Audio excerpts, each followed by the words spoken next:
Hi, good afternoon, everyone. I think it's either afternoon or evening or morning for some of you and many of you. It is 12:30 p.m. here in Los Angeles, California. Welcome to a study session on virtual facilitation. My name is Leora. I'm here with my colleague Joanne, who's either to the left of me, the right of me, above me, behind me on your screen. For those of you who, I'm just going to say this from the start, for those of you who want to be on video, we love having you. For those of you who do not want to be on video, and also because of bandwidth or privacy, feel free to click the stop video and you can just listen to us as audio. Totally okay. So we are the Pacific Southwest MHTTC, the Pacific Southwest Mental Health Technology Transfer Center. I'm going to give a little bit of introduction about us, but I'm actually going to model some of what we are hoping to engage with. So just to say this from the outset, this is a fun 45 because we're going to be inviting and offering, but also hopefully modeling so that we support you in your facilitation. Okay? So a couple different pieces. The first is, if some of you are new to Zoom, congratulations. Somehow in life you have mastered the art of not having to be in virtual meetings up until now. I am very jealous of you. And if you are new to Zoom, I just want to offer a couple architecture pieces, couple housekeeping pieces. So Matt was saying at the very beginning that there's kind of interest in view options. So some of you, if you see on the screen, you'll see that at the very bottom or on top, it kind of depends on your setup, you should have a drop down that says view options. And in that view option, you can either, oops, sorry about that. In that view option, going back, you can either have it fit to the whole window, you can have it smaller, you can exit full screen, you can have it side-by-side mode, so you can kind of have it fitting to what you need for your visual input. The other thing that I want to note is that you can actually select where you're only looking at the speaker, which would be me or Joanne today, so you don't have to see yourself, or you can actually put it in gallery view where you can see everyone, which is how I have it right now. So I just want to name that part of this Fun 45 is to kind of play with what visual you feel best suited in and to kind of play around with it. There's no wrong. I'm going to be giving you a little bit of my preferences as a facilitator. And I will say that my preferences, especially when there's a PowerPoint up, that I usually have the chat box and the all of you in gallery up front with the PowerPoint printed out so that I don't actually have to see the PowerPoint on my screen. So I'm doing both at the same time. Okay, moving forward. Two important functions. One is that there is a chat box and the other is that there is a participant box. The chat box for Zoom is really important, especially as I said, when everyone's muted. It's a way that we get to talk to each other and share with each other. So the chat box is either below or above, and you can click on the chat box and it will either come up side by side or kind of floating. Again, it depends on your settings. And I'm going to invite you right now, if you haven't already, to play with the chat box. So if you can, in your chat box, do just as Maggie and Maria and Mitzi and Chris have done, is to take a moment and put your name and your role and where you are calling in from in the chat box. So I'm gonna kind of be quiet as folks are putting who they are and their name and their role in the chat box. You'll see in the chat box, if you're new to Zoom, that it'll either say to everyone, and that goes to all of us, or it'll say, for example, to a specific participant or me, right? It'll say Joanne parentheses host or Leora host, and that only goes to us.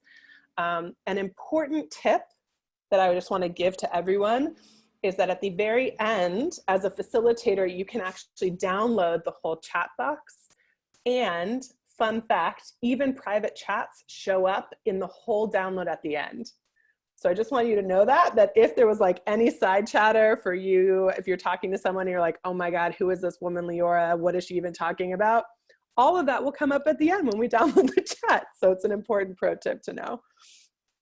Okay, cool. Great.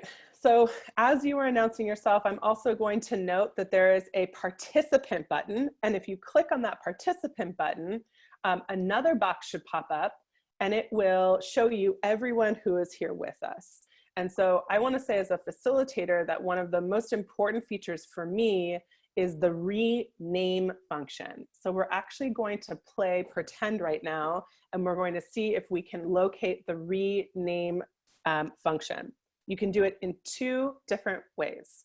One is you can go click on the participant button, go to your name, and you'll see a button that says more. If you click on the more button, it'll say rename, and you'll be able to then rename yourself. So I'm going to ask you to do that either in the participant, or you can actually hover your mouse over your face, and you'll also see the ... and you'll be able to rename yourself. And I'm going to ask you to rename yourself with your name. So it'll say Leora. Well, that would be me if I was renaming. And then parentheses, how you are feeling right now. Just like a feeling that how you're feeling right now. Happy, excited, sad. So this is my way of testing to see if, for us to get familiar with the rename function. So name, and then parentheses, how you are feeling right now. Great. So Michael is feeling tired. That wasn't great, Michael, that you're feeling tired. I'm just great because now I can see that you've got the rename function down. Sherry is multitasking. Hear that, appreciate that. Amy's feeling grateful. Amber's feeling hopeful. Joanne's feeling happy.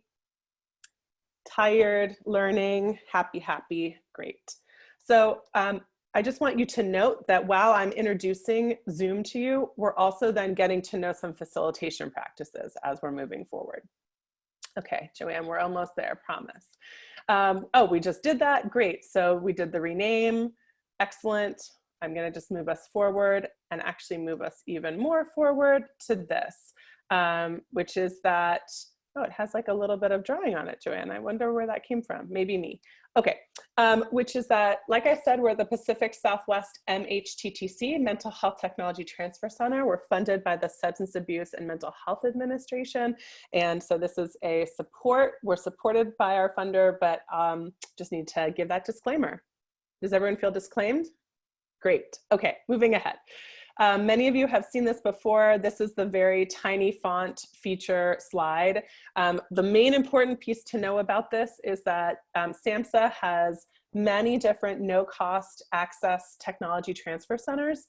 The irony is that actually technology in this context is not supposed to be about literal technology. We're actually talking about professional development. But in this case, we are actually also talking about technology. So just to getting to know us, we are Region 9. We're at the bottom left-hand side of the screen, and Joanne, myself, and many other folks are a part of a team, and we serve the US Pacific Islands, Hawaii, Nevada, California, and Arizona. And we also support all of our colleague MHTTCs. So I saw that some of you are from Kentucky, some of you are from Kansas, some of you are from New York. Great, welcome. We invite everyone into our proverbial living room. So last but not least, still drawing. I wonder if I did that somehow, Joanne, who knows? Well, now you know what not to do as a facilitator. Don't draw on your slides. So we are funded to support the mental health workforce of our region. And we are, and again, like I said, we're no cost. And so if you have any questions about who we are as a center, please let us know. This is one of the offerings that we provide. Okay, I'm actually gonna just move forward. So please ignore, somehow there are still drawings on the screen. I don't really know how that happened, but I guess what I can say is as a facilitator, don't do that. Don't draw on your slides. So I want to welcome you to today, which is a really brief session, a study session on the virtual learning guide. So the kind of origin story of the virtual learning guide is that we, at the Pacific Southwest MHTTC, when it was really becoming evident that we moved into a space of virtual learning, there was like quick movement to move all in-person training online.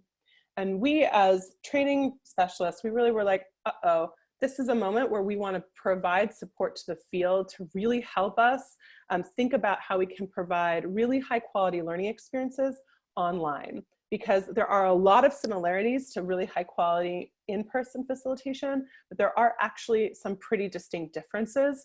And we know that not many of us get a lot of opportunity using computers to reach humans, right? I always say that we're teaching through the computer to humans. We're not teaching the computer. And so sometimes that's an important distinction to make.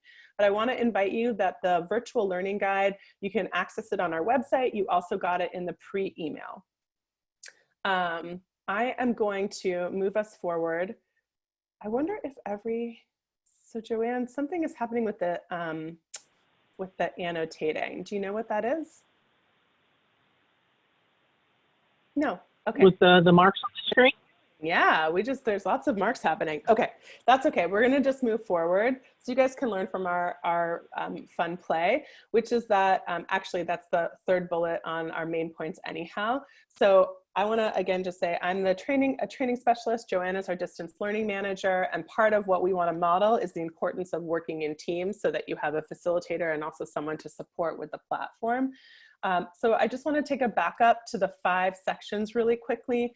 The first is that the guide is written in 5 sections. Section 1 focuses on technology guidance, like very nuts and bolts, to-dos, not to-dos, checklists, visual setup layout, and then also virtual facilitation strategies. The third section is on content guidance for content creators. So if you are a facilitator and a trainer, how do you support presenters to really think critically, carefully, and mindfully about what content they're producing and when they put it online? I want to just do a caveat that we really feel like content guidance is one of the most important elements that's often not forgotten about. I mean, that is often forgotten about, not thought about. And then the last 2 pieces are really important, which is section 4 and 5, facilitation guidance. So how do you create a space online that makes people who are seemingly disconnected feel welcome, feel personable, and feel relatable? We know that learning is relational and that sometimes talking again through a computer cannot feel that way. And so part of section 4 is thinking about that facilitation guidance. And part of section 4 is also on trauma-informed virtual learning strategies. So we'll be covering, and I'll just say the last piece about section number 5, which is on learner guidance, oftentimes also not really thought about, which is how can we support you to arrive to the classroom feeling prepared, feeling primed, and then what strategies through the classroom and the learning space need to be set up so that you as learners or me as learners feel really taken care of. So I want to note that today we're going to be double clicking, technology pun, double clicking into sections 1 and a little bit of section 2, and sections 3 and through 4, sections 3, 4, and 5 will be covered on Tuesday on the 21st. The main points that we start the guide off, which I just want to say also as a welcome to this study session, is that we really believe that both the delivery and the design matter equally. So the way that you structure learning, how you structure breaks, how you structure connection, how you teach the content, the how and the what both matter equally, right? So you can be and by the way, this is also for in-person, obviously, you can be an expert, you can have so much content knowledge, but if you're not grounded in really good human learning and pedagogy, that knowledge often will get lost. So we want to make sure that both delivery and design are matched together. And then the second is that virtual and in-person are both matter, but equitably, meaning that we're in this moment right now because of something that is happening to us and with us, that all learning is having to move virtual. And I just want to offer that actually requires a lot of good reflection and conversation. There might be some conversations and learning and content where it's not appropriate to be online and it actually should be held for in-person. And so I just want to offer you that, particularly in this space of mental health and trauma-informed care, that it is actually something to think very diligently and thoughtfully about what conversations and learning and content happens online versus in person, and to give yourself permission to make that distinction. The last piece, which obviously you're learning from the drawing that is on my screen, which is that we at the Pacific Southwest, myself, Joanne, et cetera, we're also learners in this. So today we're using Zoom as a platform, and you might have other platforms in your practice that you prefer much more. You might have other tips throughout this whole conversation. You might have corrections and a difference of opinion. Please put them in the chat box. We really want this space to be peer supported. So I have a lot of experience online and teaching online. Joanne has a lot of experience setting up learning lessons online, but we are also learning deeply in this experience. Okay, I'm gonna pause and just check in with Joanne to see if there's anything else that I should mention before we move forward. I believe you're good to go, Laura. Okay, thank you. Okay, last piece in terms of the guide, which is that we want to be really clear also about what the guide isn't. So the guide isn't necessarily a guide to classroom teaching. So we know that there are many educators and behavioral health specialists who are moving, for example, telehealth or telemental health or classroom teaching online. There are many other resources that go there. We provide some resources and links, and there might be some crossover, but the guide is structured much more for facilitators and trainers. So all of you on the line who want to move meetings and trainings and facilitation online. I think that is all I want to say about that. Oh, great, Kristen, such a good question. So Kristen is just modeling what I was hoping that you all do, which is have conversations throughout this piece. So I want to name a really careful invitation. Some of you are learners where the audio and the visual is already enough input. Some of you are able to both chat and hear me and look at the visual all at the same time. So just do what you need to do to help your learning navigation. So again, we are going to be using Zoom for this platform, but there might be other platforms, and we're going to talk about that in a little bit to help us figure out what to use and what not to use. Okay, so like I said, this is a deep dive into sections 1 and a little bit of section 2 of the guide. So we're going to take a little bit of time and talk about section 1, technology and guidance. And section 1 covers tech learning tips, the physical setup, the tech setup, and then just like Kristen is asking, how to select platforms, which platforms to use. Okay. Cool. So you'll see in your guide that we've got really important visual learning tips. So I wanted to offer a couple pieces about them. And then as I'm going through, especially the learning tips 1 through 5, I really invite you in the chat box to reflect about how do those tips land? Like, is that something you agree with? How have you experienced them? You'll see where we're going. Okay. So the first is that we really believe that you can't assume, it's kind of part of number 2, which is don't assume anything to make everything explicit, even the small stuff.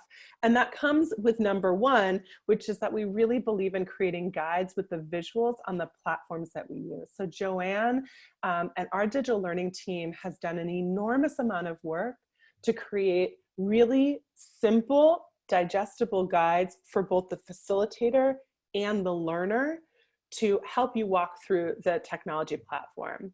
So part of the work is as a team is to think about how do you codify the how-tos. So what we are asking you to maybe not do is just to send out a Zoom link without helping folks think about setting up the technology learning before the conversation learning. So one of the biggest primary principles is that we as humans have to learn the what before the how and the why. So for many of you right now, you might be getting used to Zoom, and that actually might be the learning of today. And some of you who are really familiar with the platform are going to feel settled and safe and comfortable to engage with the how and the why. Okay. So some of you are really, really new learners and new to distance learning, and that's really helpful to know. So I just want you to, in this conversation, the invitation can literally just be about getting used to even having a conversation this way and not to push yourself even further. That actually goes to our third point, which is that technology can make us, even the most confident, like most incredible facilitator, most incredible teacher, feel super incompetent and frustrated. So I just wanted to name that part of our invitation is for you to be okay with not feeling totally okay with the platform, and to ask for a teammate or a colleague to support you. So I know that I've gotten really familiar, but working with Joanne and working with other folks on the line helps me feel more confident. And Joanne, I'm hearing a little bit of audio, so we might want to find that person to mute them. The other piece too is that age doesn't mean everything or anything. So we're hearing a lot of talk right now about, oh, well, the millennials or Gen Z, they're used to digital learning. Or if you've got folks who might be older participants, they may not be as useful. I have not found that age has anything to do with anything. It really just has to do with the context of your work. And so I want us to be careful, particularly those who work with young people, that the assumption that just because it's technology general means that they'll be more familiar. It doesn't necessarily mean that. So we want to be really clear about opening multiple entry points to learning across the continuum. And then the last point that I wanted to offer is that digital equity is really foundational, right? So not all of us have access to all the platforms. And so part of this move to massive virtual learning is for us to be really mindful about who might have access to which platform in which hardware. So the software of Zoom and the hardware of a laptop, or the software of Zoom and the hardware of a phone. So some of you on your phone versus your laptop, the learning might feel really different. So I'm gonna take a pause, and we just went through 5 of those digital technology tips. I'm gonna ask you in the chat box to list out which technology tip do you want to do more learning about for yourself? Like which practice, which tip do you feel like in your move to virtual facilitation, do you need to practice with more? So it could be, oh, our organization really needs to do way more learning about the digital equity access, right? So Tyler's saying number 5, like we might need to do a needs assessment in terms of what technology our folks work with. Yep, Aaron, 1 and 5, lots of 1s, how to create guides. Oh, that's cool, Joanne, note that, because you might be, maybe Joanne, you can talk about creating that guide. Yeah, lots of 1s and 5s. 2, yeah, so Patty, I'm so glad, first of all, I'm glad you said that, and I'm also glad it's Friday, that even making the explicit, the small stuff is important. So I know, and Mitzi, I see your hand. I just want to say that I also grew in this moment because at the very beginning, we had a participant where I said, put your name in the chat box. And there was a question, where's the chat box? So even the small stuff has to be made explicit so that we can have entry point. Okay, great. Great, thank you so much. And to piggyback, Laura, off of this discussion here, even the other day, I was presenting to our internal staff on the use of Zoom. And I mean, I'm one who I normally teach others to use the actual system. I do the setup, but I get in there as a presenter, and of course, all technology goes haywire for me.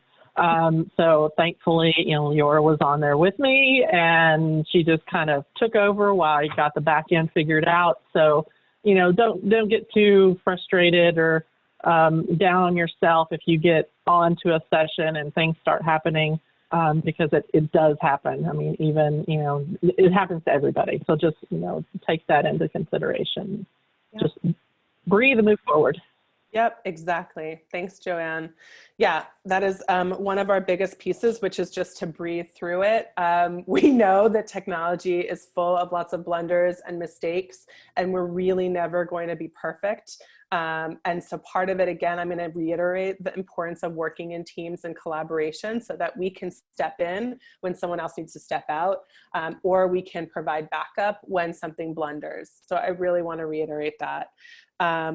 The other piece that I wanted to add before we move into some other tips is that sometimes we think, and I saw someone, I think actually it was Ashley in the chat box said, new to digital access, but the thriving is in person. And I just want to say, yes, Ashley, like, can I tell you how much I miss being the magic of teaching in person? Absolutely.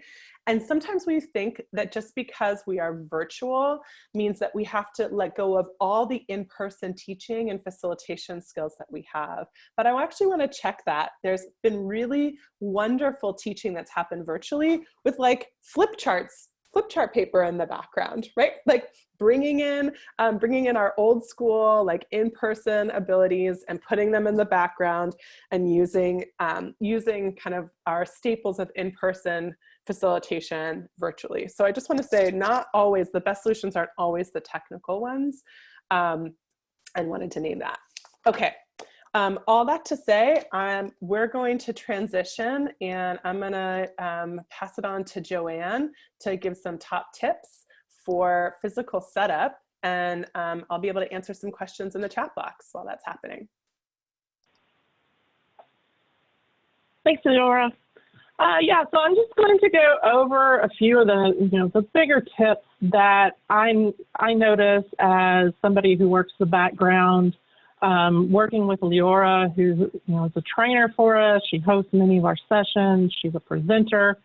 Many of the items that are kind of the aha things for us that we look out for being successful in any of our sessions that we hold. As you can see on the screen, the image on there, I mean, there's tons of things that you can look out for. You can get overwhelmed with that if you try to think about every single little thing out there that you need to be aware of, and where you have to keep it in mind. But there are some things that you definitely need to look at and to practice to be successful doing the distance learning. So the first one is part of the physical setup. So actually, whoops, Leora, let me see. Is there a slide before this one, or let's see. Am I going over the physical setup first or the? Okay, let's do this one first. The tech setup. Sorry about that. The tech setup. So of course, when you're on as a participant, you're on as a presenter, you're on as a facilitator host, no matter what your role is, you always want to make sure that your technology is working. And there are many aspects to it that, you can look into. You want to make sure your speakers work. You want to make sure your microphones work. You have internet connection. You're able to access the platform. As a facilitator, presenter, when you're doing all of this, these are all definitely important, because if you get on there and your microphone's scratchy, that's going to be really distracting to the participants who are on there with you. If you can't access the platform at the beginning, you haven't practiced getting on, you're not even going to be there to present. But it's also, you want to check your internet connection. If you know that you have a slow internet connection, you have to look at items, because when you come on as a participant or as a presenter, you have the options. You can call in by phone. You can join by your computer audio. If you know you have slow internet, or if you've had problems with your internet freezing at home, or maybe you're like me right now, where, I have 2 kids who are at home with me. They're also doing Zoom sessions for their school classes. My significant other, he's on the internet doing things for his work. So it's taking up a lot of bandwidth. So you have to be aware of that. And one thing to help with that is, your internet connection is maybe you want to call in using your phone instead of using your audio on your computer. So that'll help cut down a little bit on your bandwidth usage. And the same thing goes with turning off other programs and apps. All of those that you have open, they're going to be using up your bandwidth.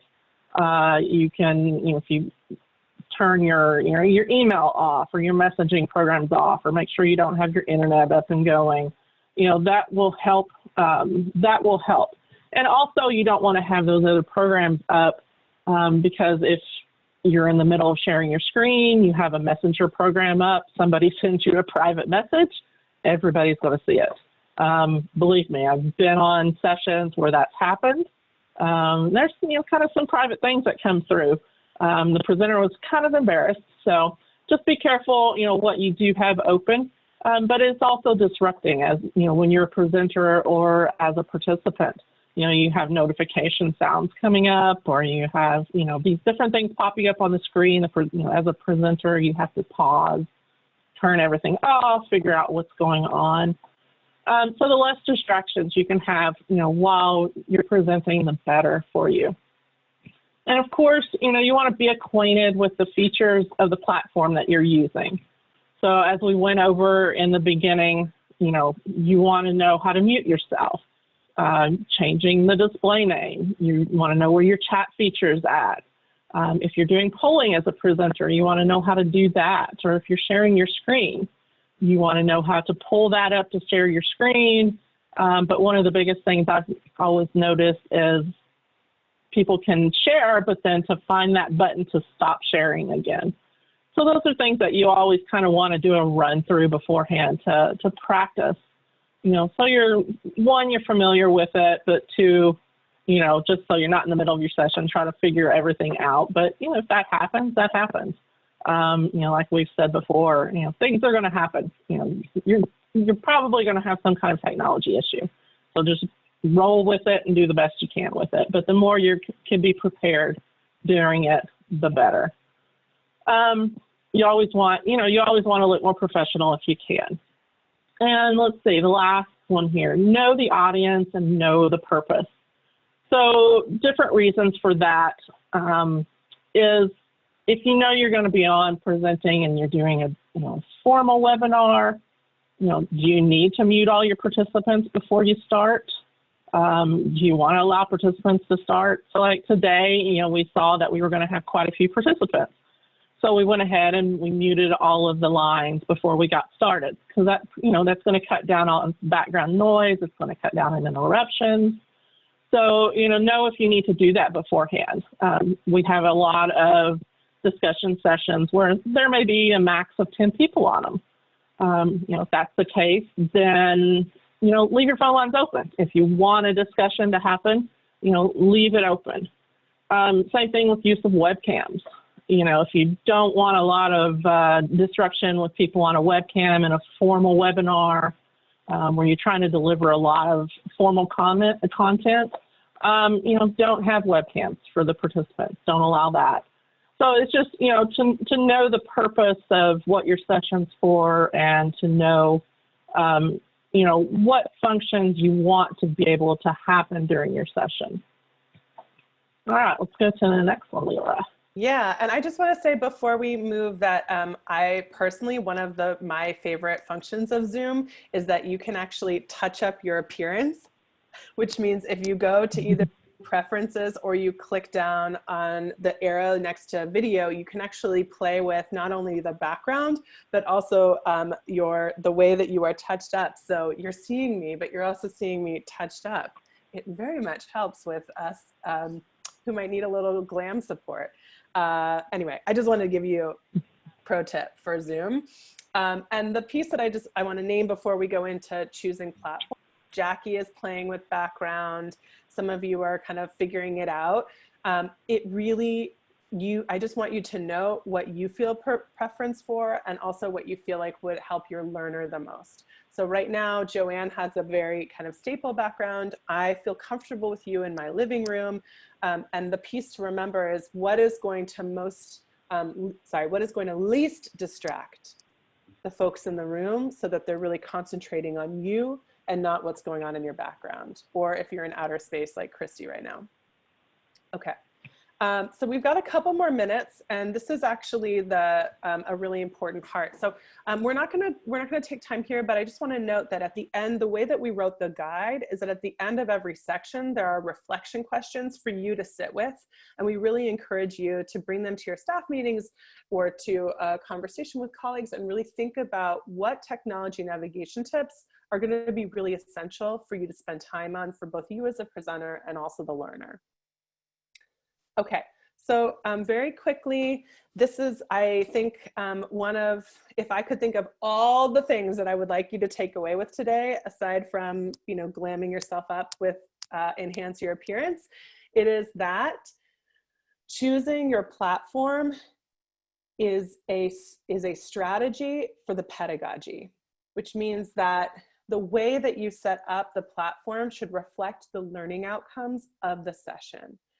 So I think it's really important to think about that. I know that some of you, so sorry, I just want to say this, that if you are going to chat me right now privately, I won't be able to answer because I'm going to be talking, but you can also chat either everyone or chat to Joanne. Okay, so back to everyone. So I'm going to move us through, which is a couple different pieces. One is like, how can you most set yourself up for success? So Joanne gives us pro tips. We do walkthroughs. As I said earlier, we work always in teams. We really believe that there should be a host, in a facilitator, and even sometimes a presenter, all three of those different people.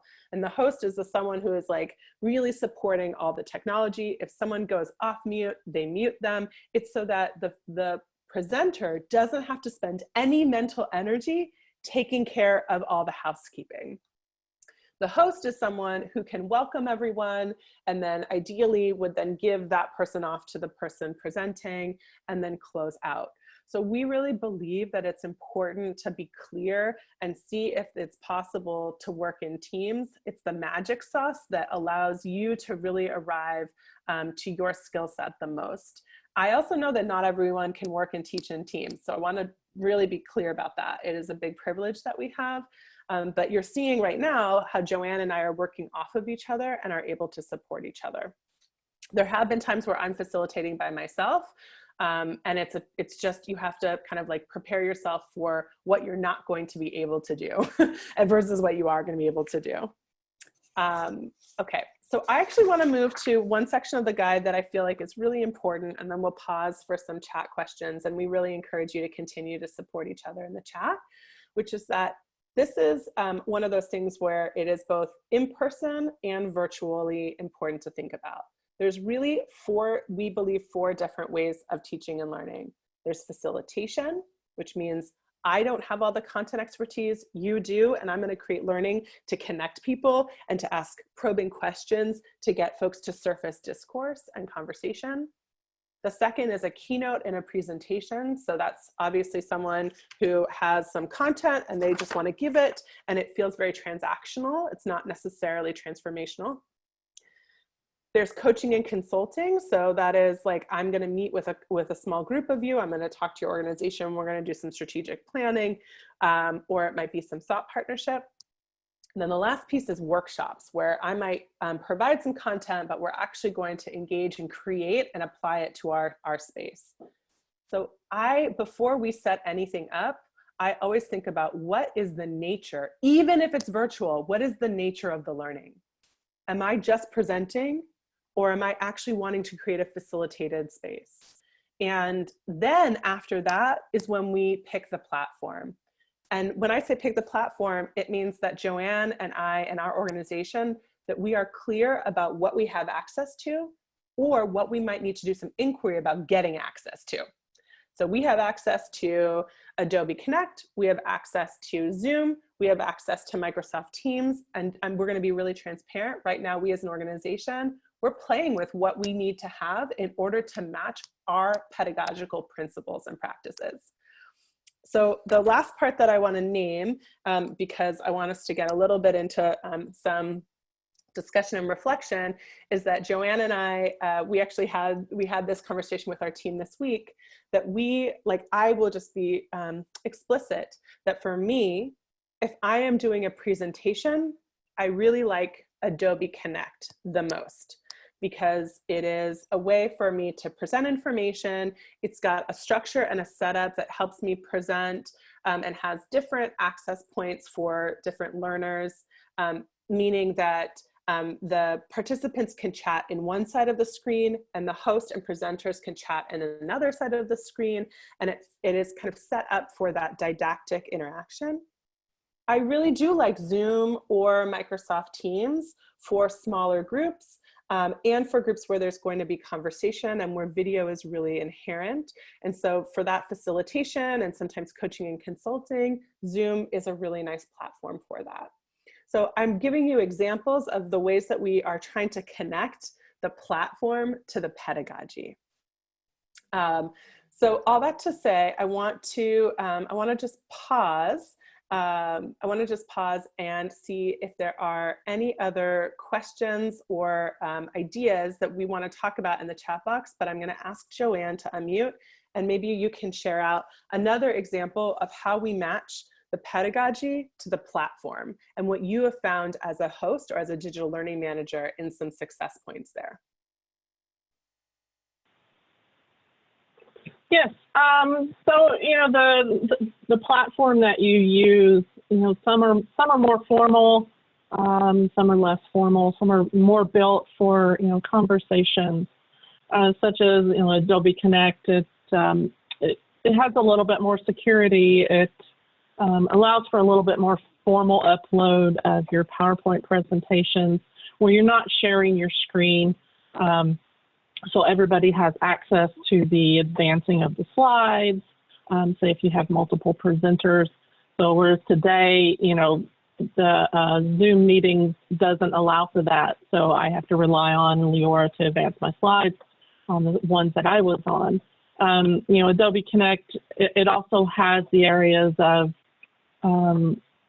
participant chat, but then there's also a background presenter chat. So that allows for communication between presenters and hosts and technical people in the background. So there's a few more, options for those formal webinars that you want to look out for. Whereas just a Zoom meeting, a lot of times it's a little bit less, it's a little bit more less formal.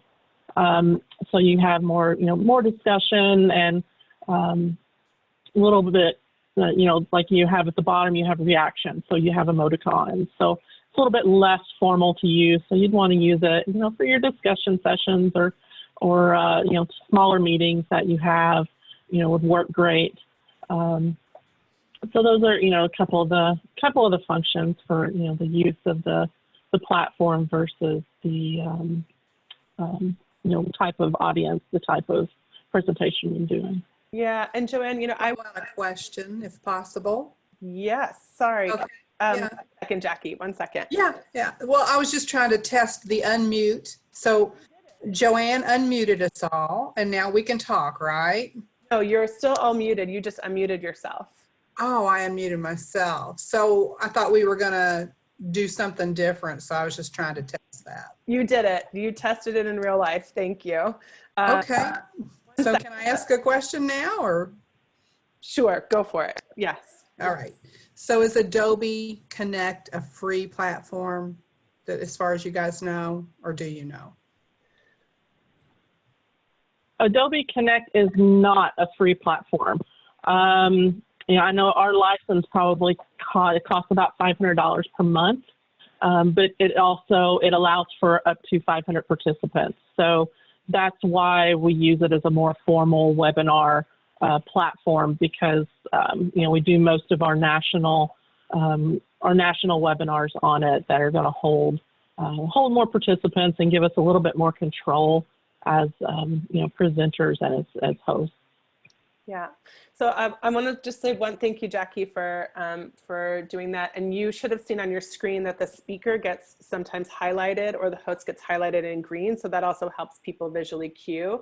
The other piece that I wanted to offer before we close our time today is that part of this work is actually just like learning and playing with it. And I really encourage you to find time that is not with your clients or with your teams or with the folks that you're working with, but actually as a staff, and to kind of like play and test out which platforms you're most comfortable with, which platforms meet the needs of the folks that you best serve. So I just wanted to name that. It's been a learning curve for us. It'll continue to be a learning curve for you. We are here to support you. The other piece is that every software, Zoom, Adobe, They have been putting out massive amounts of how-tos and videos in terms of like actually how to get to know the work. So I just want to encourage you to really resource those platforms. What we wanted to do was provide a kind of walkthrough about how we use and what our tips are for this. So on Tuesday, we're actually going to be getting to more of the art of facilitation and the art of coaching, but I wanted to end, I know we're at our time here, but I wanted to end with inviting you in the chat box to write one takeaway from today's session.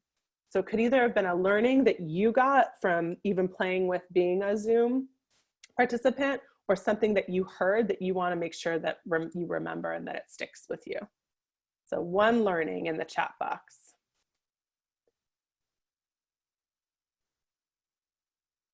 Yes, so different platforms for different learnings. Check profile to see what's there. Yes, we'll make mistakes and it's okay. Totally, totally. Yep. We'll also be recording this, so you'll be able to have access to this, but let's get a couple more learnings. Yeah, balancing reflection and conversation between online and face-to-face. Pedagogy determines platform. Yes. Yep, matching. Many participants need orientation to the platform. Absolutely.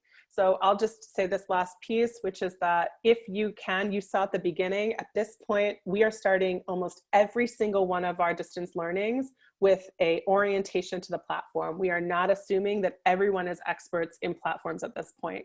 So we really encourage you, you can take these slides, they're actually not ours, the orientation, they're our colleagues at Lumos Transform. So just make sure that you are creating a welcome, just like you would in person, where you would say the bathrooms are down the hall, the water is outside, the coffee's at the front. Same exactly with virtual facilitation.